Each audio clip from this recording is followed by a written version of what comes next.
व्रतपति व्रतं चरिष्यामि तच्छकीयं तन्मेराध्यताम्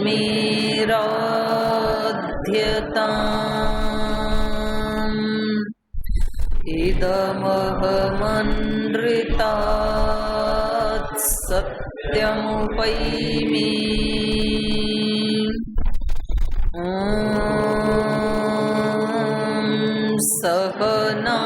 सहनावतु सहनौ भुनक्तु सह वीर्यं करवावहै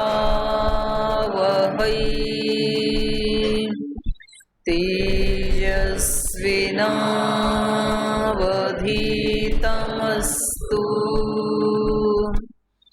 मा विद्विषावहै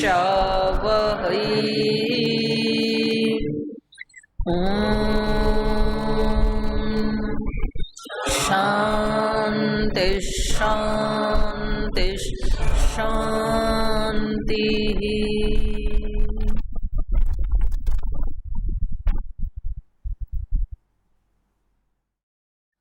वाल्मीकि रामायण के किष्किंधा कांड का 7वां सर्ग।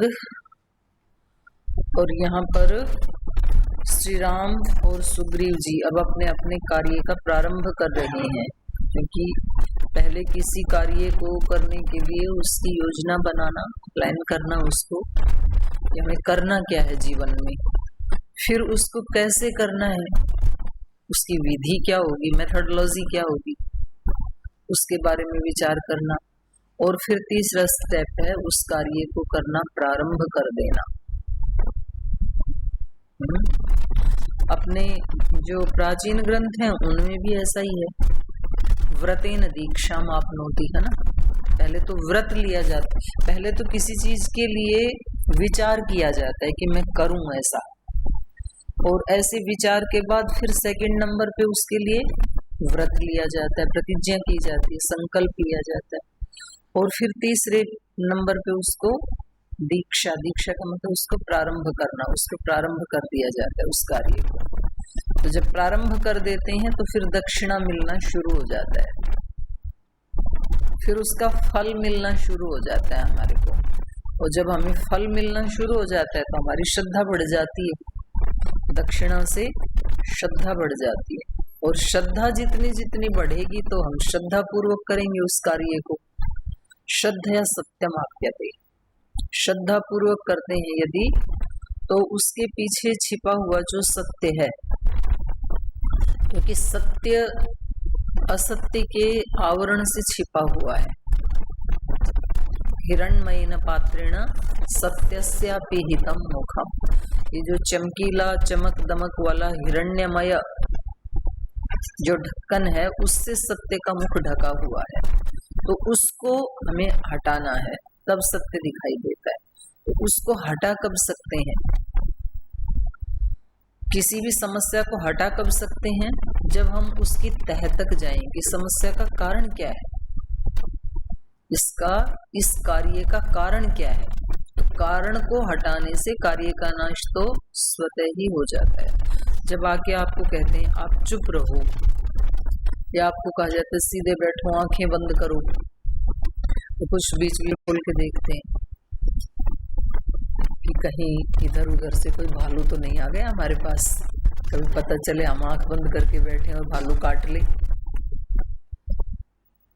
या तो किसी को लगता है कहीं ऐसा तो नहीं है आजू बाजू में लड्डू आ जाएं और मेरी आंख बंद हो, वो अगले के पास ना चले जाएं। कभी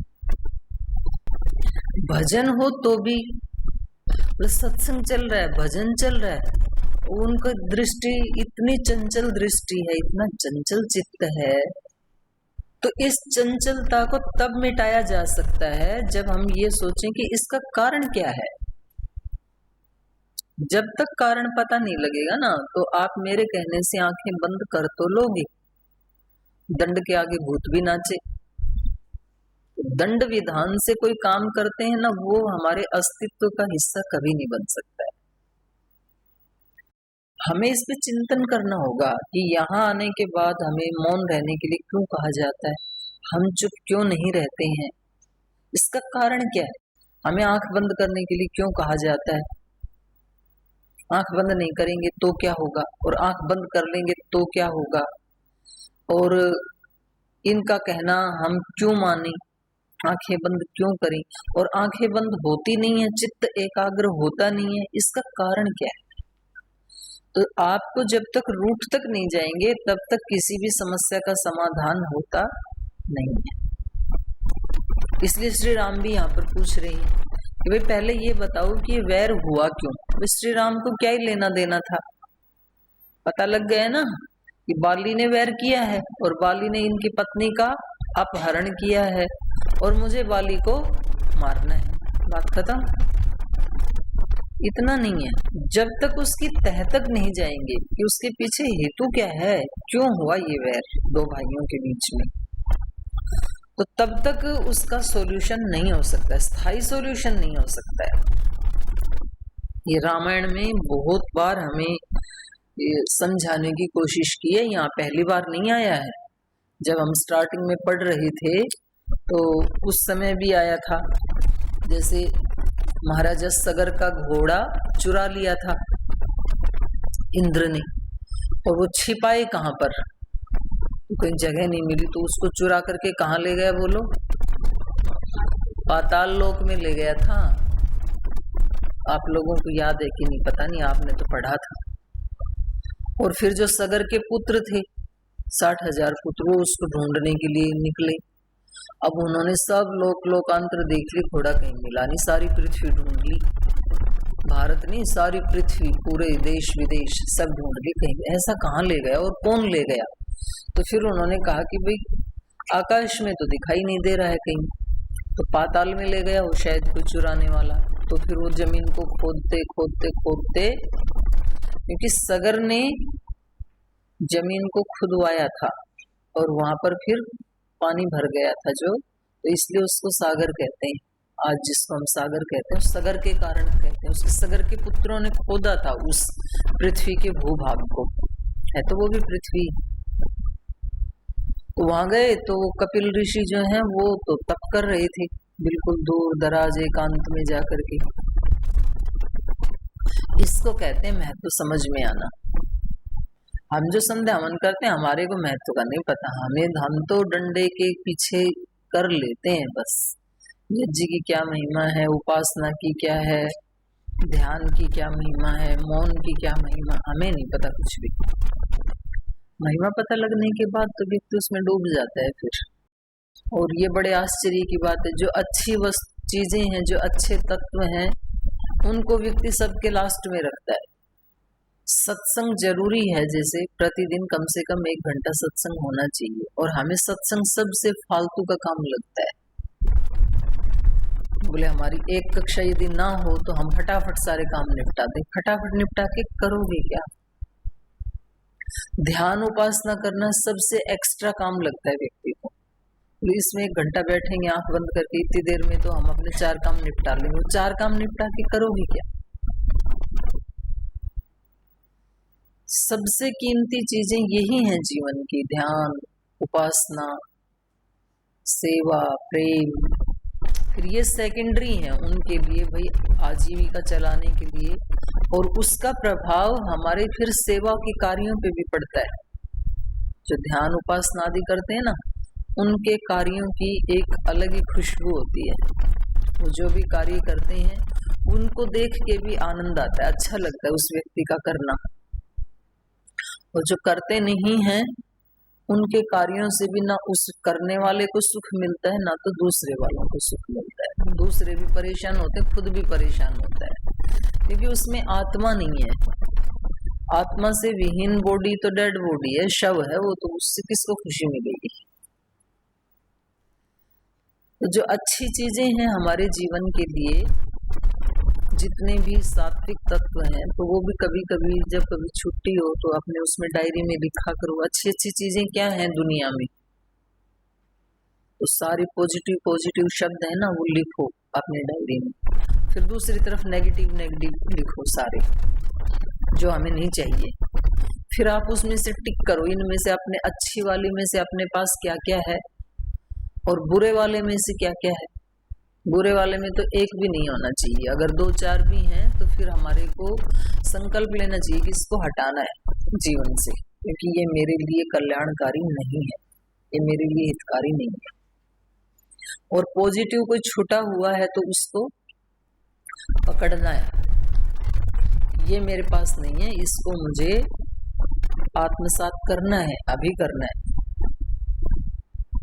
तो ऐसे कार्य और कारण के बारे में जितना हम चिंतन करते हैं, गहराई में जाते हैं, तो जो मैं बता रही थी ना आपको, वहां जाकर के वो कपिल ऋषि तप कर रहे थे,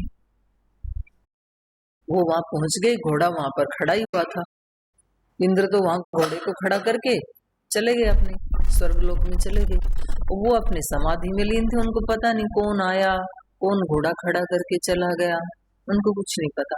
और ये वहां पहुंचे तो घोड़ा देख के तो प्रसन्न हो गए एक क्षण के लिए, और फिर घोड़े को के पास नहीं गए, फिर सीधे ऋषि के पास गए जो समाधि में थे ना। बोले इसको तो हम ले ही जाएंगे अब, पर पहले इसकी चोर की खबर लेते हैं। और वहां जा करके उसको बोला, चोर कहीं के, ठहर, तेरे को ढोंग करके बैठा है अभी आंख मूंद के। उसकी समाधि में विघ्न डाल दिया इन्होंने।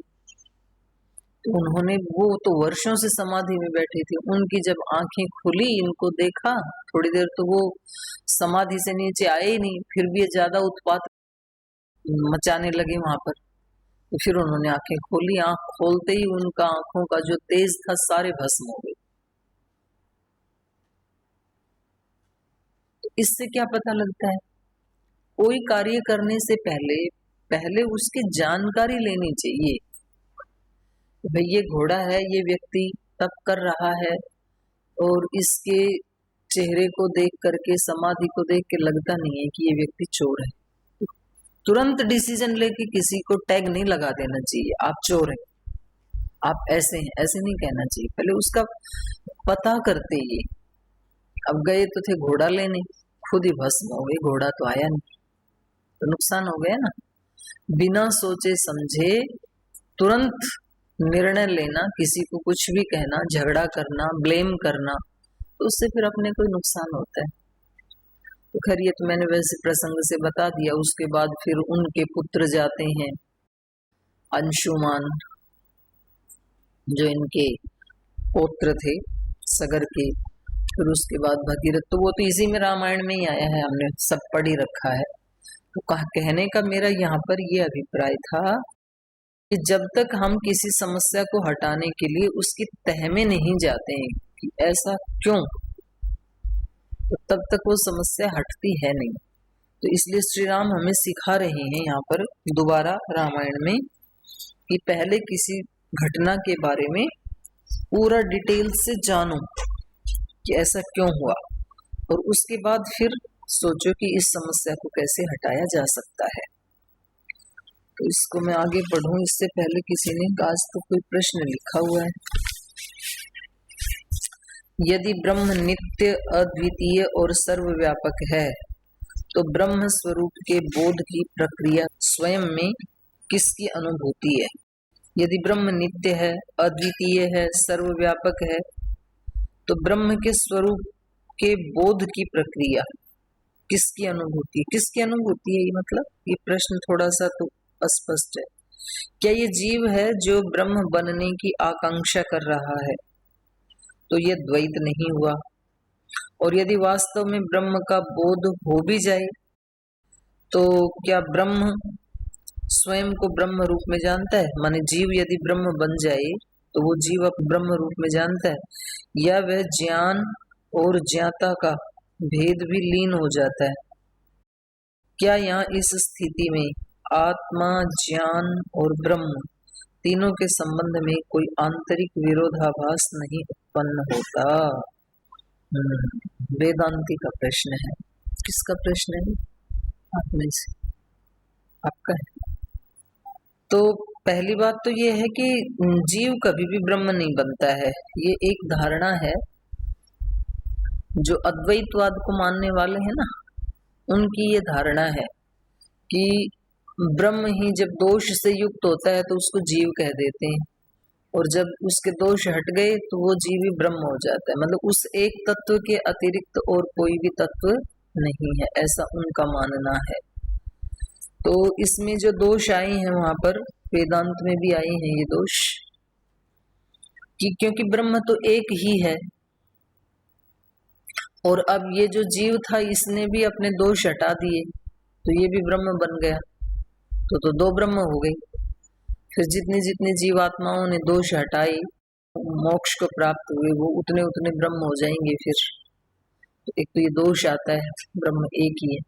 और यदि ये ब्रह्म के समान हो जाता है तो क्या फिर ये ब्रह्म की तरह सृष्टि की रचना भी कर सकता है क्या, और उसका पालन और उसका संहार भी कर सकता है क्या? तो उत्तर आएगा नो, नहीं कर सकता है। कोई आत्मा कितना भी महान क्यों ना हो जाए, तेरी महानता की सीढ़ी को छू ना पाई। इन्होंने चोटी कर दिया, गलत किया, लेकिन चोटी की तो बात ही छोड़ो, स्टार्टिंग पॉइंट को भी छू नहीं सकते हैं। सीढ़ी का जो स्टार्टिंग पॉइंट है, तो उसका सबसे ऊपर वाला छोर, उसकी तो बात ही छोड़ दो, चोटी की तो।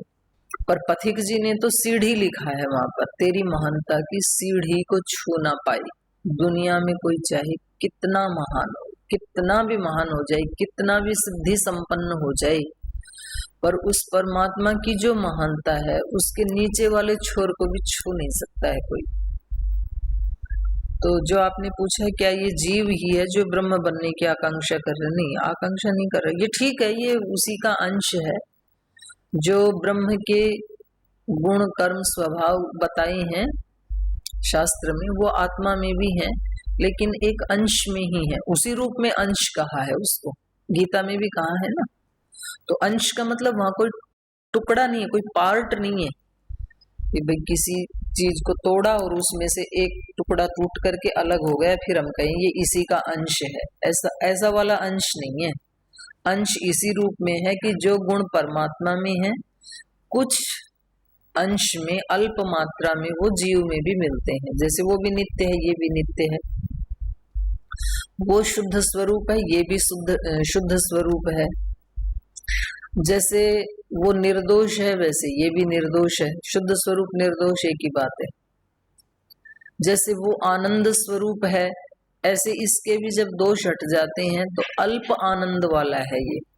बाकी का आनंद तो ब्रह्म से ही मिलता है, पूर्ण आनंद तो नहीं है इसके पास, अल्प है। तो उस दृष्टि से इन दोनों की समानता है।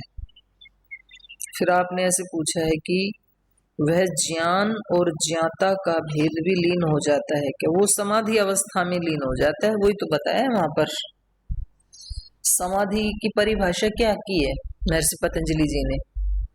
पहले धारणा की कि देशबंधस चित्तस्य तत्र प्रत्येकतान्ता ध्यानम, और उससे अगला बोलो फिर, तदेव अर्थ मात्र निर्भास स्वरूप शून्यम इव समाधि। तद एव माने जिसमें आपने धारणा लगाई थी, जिसमें जिस तत्व पे आपने ध्यान लगाया, तद एव अर्थ मात्र निर्भास, केवल मात्र वो ही अर्थ भासित होता है। जैसे मानो आपने ब्रह्म में ध्यान लगाया था, तो अब ब्रह्म ही ब्रह्म रह गया, ना ब्रह्म को जानने वाला है, ना ब्रह्म का ज्ञान है। तो हमारा जो ज्ञाता और ज्ञान दो चीजें थी, ये स्वरूप कैसा हो गया? शून्यम इव, शून्य जैसे हो गया। जैसे मान लो कि ज्ञाता भी वहां पर है नहीं, इव कहा है वहां पर। अगर सचमुच ही ये हट जाते ज्ञाता और ज्ञान, तो इव लगाने की आवश्यकता नहीं थी। इव कहाँ लगाया जाता है? जहाँ उपमा देनी होती है, उसके जैसा। तो जैसे हम रात्रि को सोते हैं तब भी हमारा स्वरूप क्या होता है? शून्यम इव।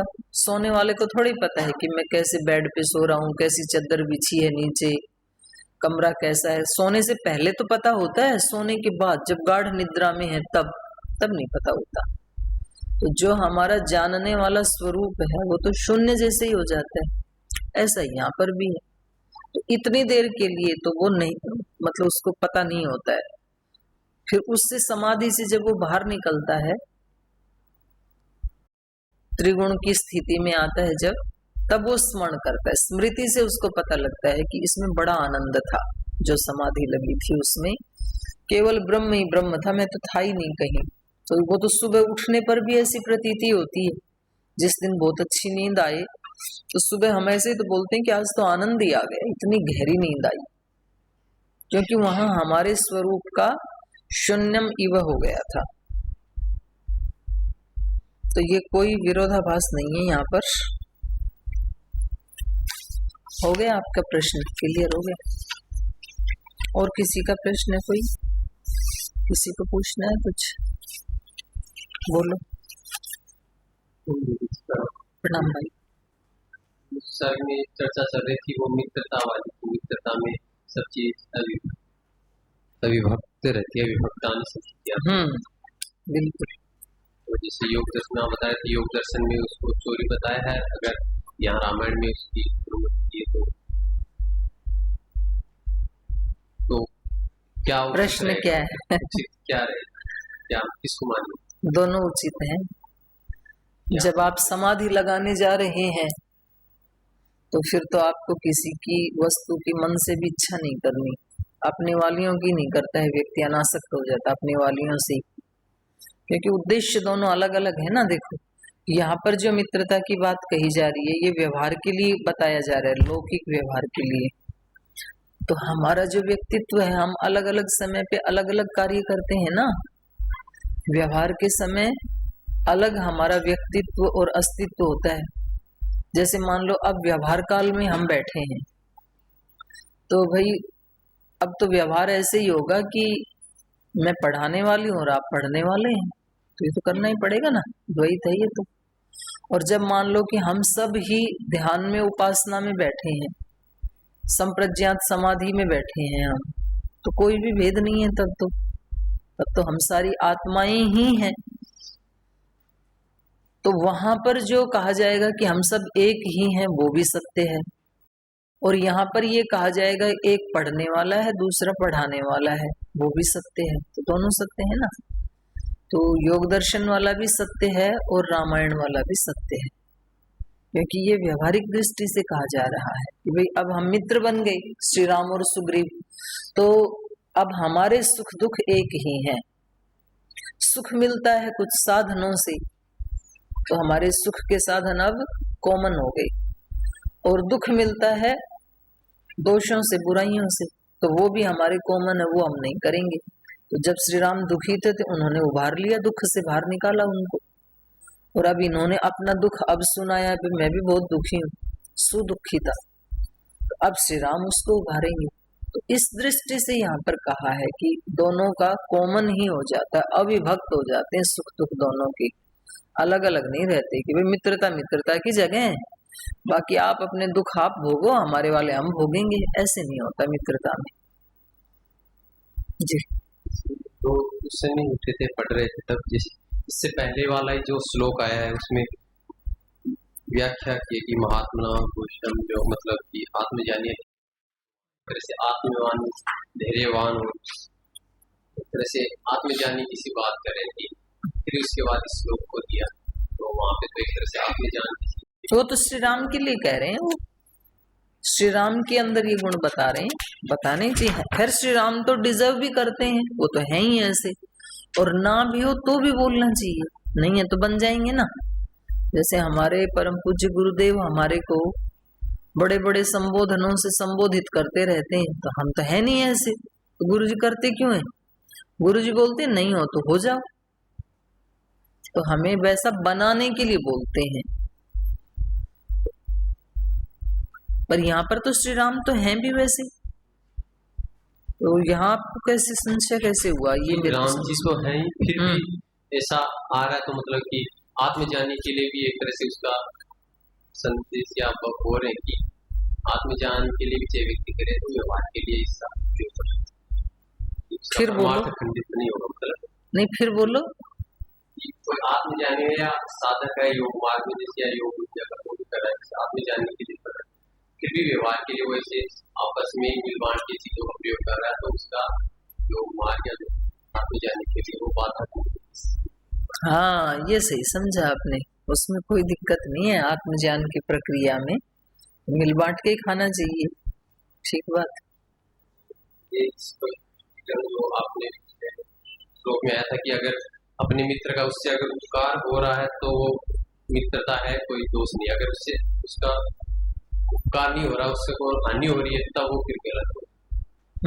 तो तब तो वो मित्रता नहीं हुई ना, फिर तो शत्रुता हो जाएगी। अगर हम अपकार कर रहे हैं तो लक्षण दिया था ना इन्होंने, कल आगे दिया है, उपकार फलम मित्रम अपकारो अरिलक्षणम। उपकार हो रहा है तो मित्रता है, और अपकार हो रहा है तो ये अरि का लक्षण है, ये शत्रुता का लक्षण है।